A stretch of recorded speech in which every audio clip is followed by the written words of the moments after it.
यानंतरची बातमी कोल्हापुरातली आहे। कोल्हापुरात ठाकरेंच्या शिवसेनेनं अत्यंत आक्रमक भूमिका घेतलेली आहे आणि सीपीआर रुग्णालयातल्या बिलांचं ठाकरेंच्या शिवसेनेकडून स्टिंग ऑपरेशन करण्यात आलेलं होतं।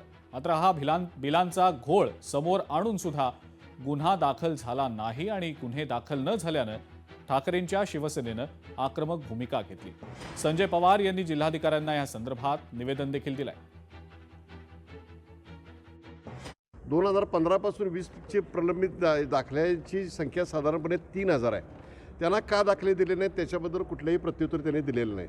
त्यामुळे कोणत्याही प्रकारे पैसे न घेता दाखले दिले पाहिजेत आणि ती देण्यासाठी शिवसेनेनं एक हेल्पलाईन सुरू केलेली आहे आणि त्या हेल्पलाईनमध्ये आम्ही आज त्यांना मागितलेलं आहे की विशेष कॅम्प घ्या आणि ताबडतोब जे 2000 दाखले आहेत ते निर्गत करा। ते दाखले निर्गत जर झाले नाहीत तर शिवसेने आम्ही जे शासकीय कर्मचारी आहेत त्यांना आम्ही तुमच्या माध्यमातून आवाहन करत आहोत।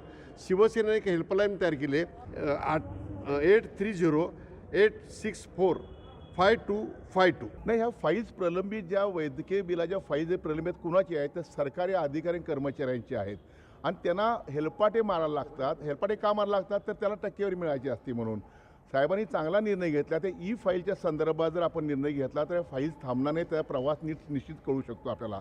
त्याचबरोबर अँटी करप्शन किंवा आर्थिक गुन्हे अन्वेषणकडे हा जर तपास दिला तर ही जी फाईल जी सापडली आहे ती टक्केवारी फाईल सापडली, हिशोब जो सापडलेला आहे तो कुणी लिहिला, कोण मॅडम, कोण सर, हे सगळी कुंडली जी आहे ती कुंडली बाहेर काढल्यानंतर पैसा कुणी खाल्ला आहात ह्या स्पष्ट होईल। तत्कालीन त्यावेळच्या जिल्ह्याच्या आपले सिव्हिल सर्जन ज्या होत्या त्यांच्या कारकिर्दी फार मोठ्या प्रमाणात भ्रष्टाचार सिद्ध झालेला आहे। मग तपास जर करणार नसतील तर होणारच नाही ना तपास आणि गुन्हे दाखल होणार नाहीत। लोकशाही मराठी ऐका, पहा, जागरूक रहा।